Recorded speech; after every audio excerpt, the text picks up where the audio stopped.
સાધન ઓછું સંકલ્પ મોટો. કહો તો ભાઈ કયો છે આ પ્રસંગ સમાજ ઓળખાય? કે યોગી બાપા સાથે સૌ યુવાનો વિચરણમાં નીકળ્યા હોય છે.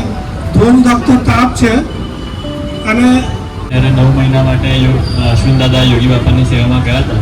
ત્યારે વેકેશનમાં બધા છોકરાઓ પણ યોગી બાપાની સેવામાં આવે, એ નાના છોકરાઓ. તો એમાં યોગી બાપા તો જતા રહ્યા, પણ એમાં એવું હોય કે સેવકો માટે વ્યવસ્થા ના હોય, તો બસમાં ને જવું પડે. ત્યાં શરૂ થયો બાળ યુવા પ્રવૃત્તિનો વિસ્તાર.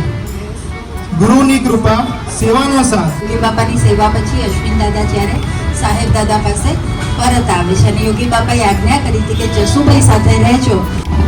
પિતાનું નામ બદલાયું પણ ગુરુ પ્રેમથી જીવન શોભાયું.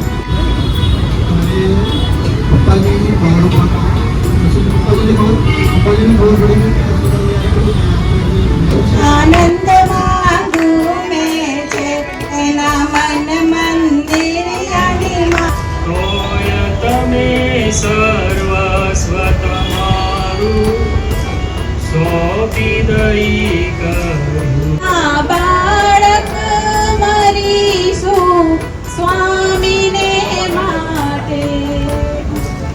એમની ભક્તિ જોઈને મમ્મી માની ગયા. માતાનું નામ શું હતું?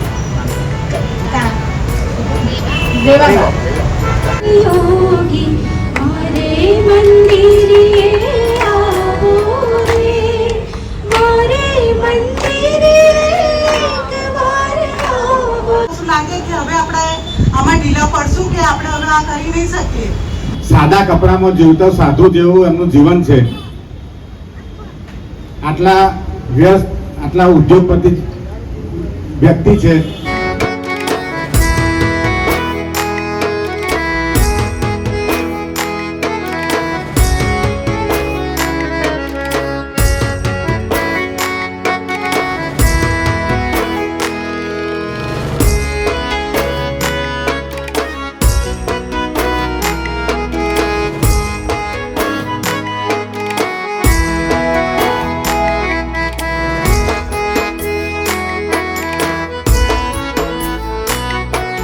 શંકર દાદાનો 69નો પ્રાગટ્ય પર્વ આપણે સૌ ભેગા મળીને ત્યાં વ્યવહાર ઉપાસનાધામ ખાતે ઉજવીશું.